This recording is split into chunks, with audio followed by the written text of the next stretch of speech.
Hey everybody, welcome back to Video Game Esoterica, and a very strange episode this week. We did an entire season on the Hyper Neo Geo 64, showing all 7 games, including the technology behind the board, and I never thought I'd revisit this season whatsoever. But suddenly, this cartridge comes into my life. Now I will tell you the story of its origin and what's on it for the most part in a second part, but don't worry, I'm not going to leave you with any spoilers. There will be a conclusion to exactly what this is at the end of the video. But it's definitely not a retail Hyper Neo Geo cart, that's for sure.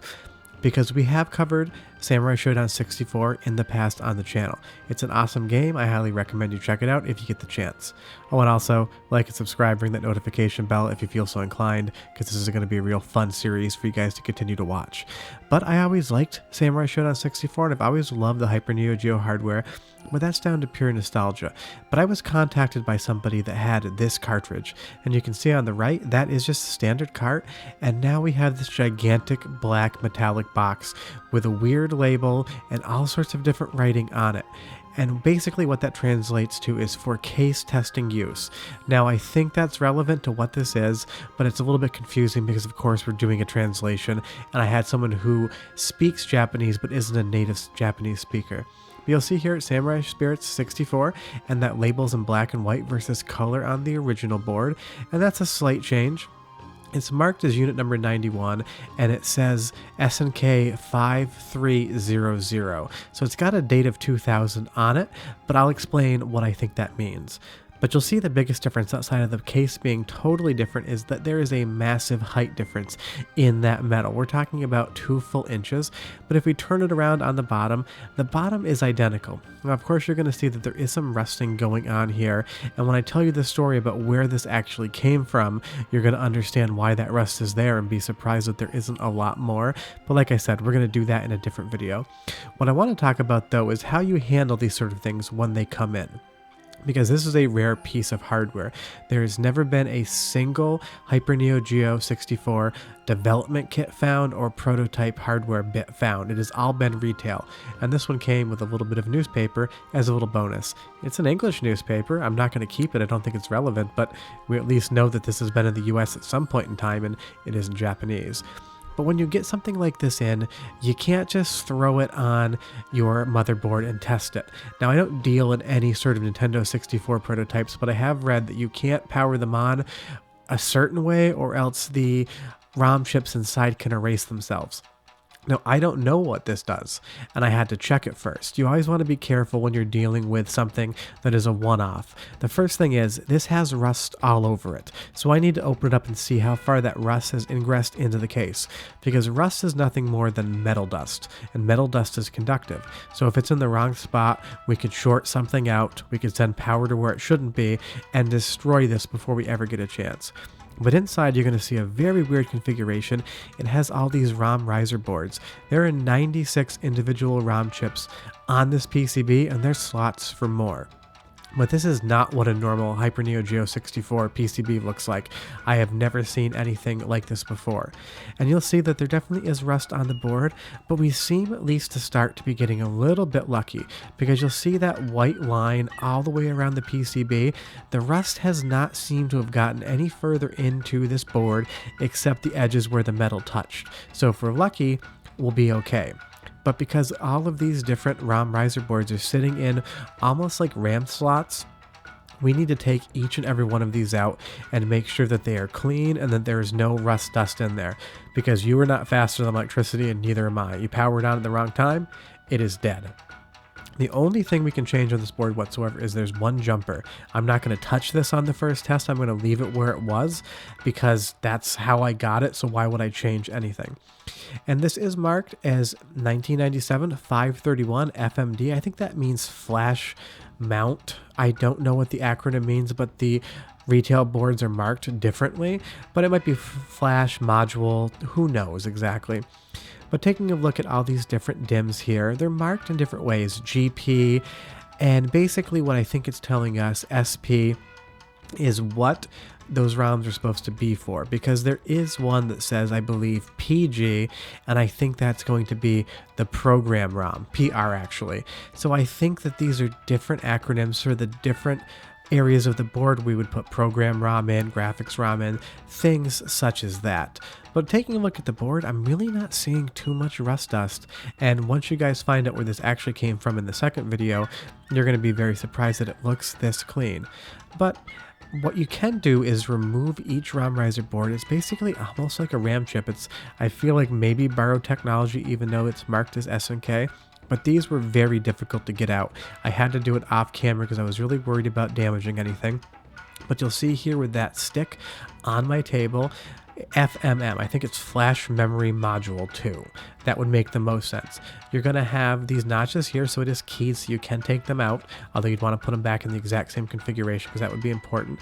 And on the back side, we're going to have 4 more ROM chips and then a label, 1161. They're all on the board, they're not sequential, so we're going to hope that that works when we test it. But this one's from 4/2/1997, so April 2nd, 1997. But we need to deal with the rest. We have to get it off the board. We have to keep it from spreading. So all I'm going to do is use my trusty 91% IPA isopropyl alcohol and some Q-tips. You can mix baking soda and water together and create a paste to clean it off. But the first thing I want to do is just see how much we can get off with a Q-tip and with rubbing alcohol.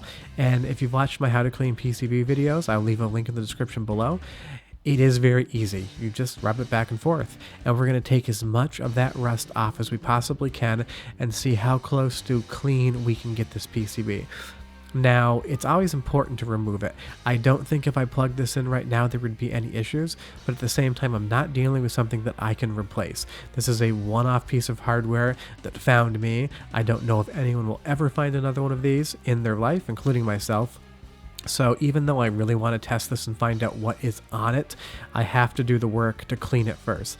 And if you ever get any prototypes like this in for any system, I highly recommend you do the same thing. Don't be so excited that you just pop it on the hardware and power it on, because if there are issues, they can be fixed before we put power to them.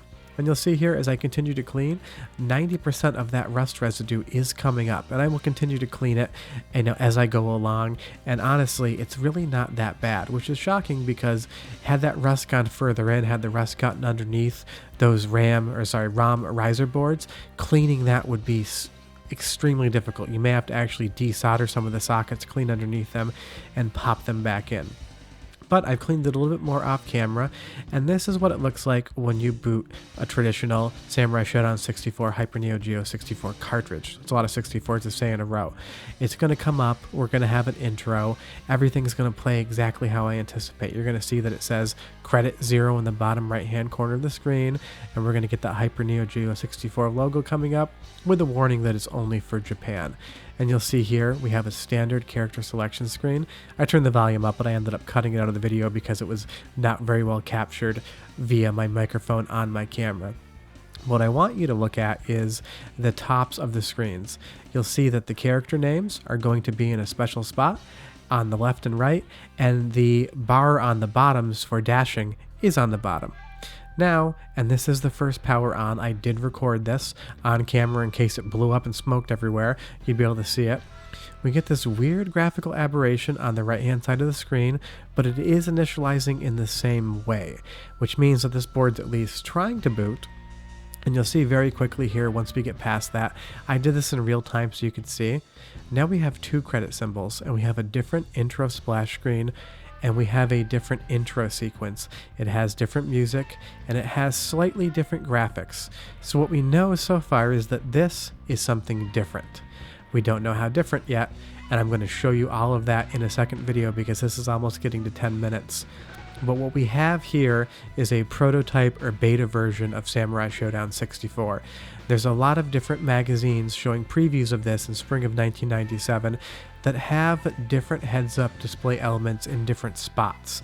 And when I match those to what I'm looking at right here, we're able to identify about the time period from when this is from. And as that logo comes in, that is different from the retail game. But what we're going to do is just going to credit up, and it doesn't matter how many times you hit credit, that number doesn't change. The character selection screen looks basically the same. That is about near final.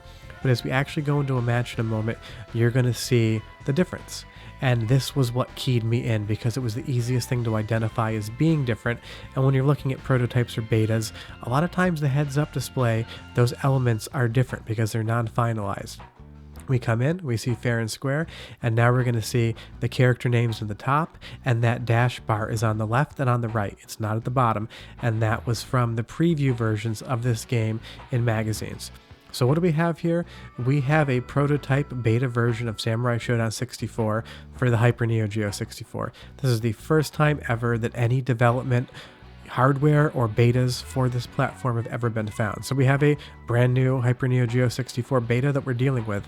I will be back next week and we will go over the entire gameplay. I'll tell you the history of this board, its origin, where it came from, show you previews of magazine scans. I'm going to do a whole thing about the differences in one video. So I'm not leaving you on a cliffhanger. I wasn't going to not show you what this was, but now you know this is the first time ever a beta or prototype for this platform's ever been found.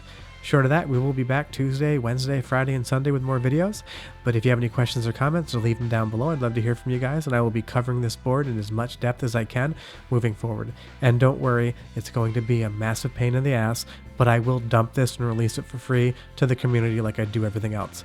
Short of that, go down below, hit like, subscribe, ring that notification bell. Definitely helps us out. And if you feel so inclined, we got a Patreon link down there as well. Otherwise, I'll see you guys next time. Bye-bye.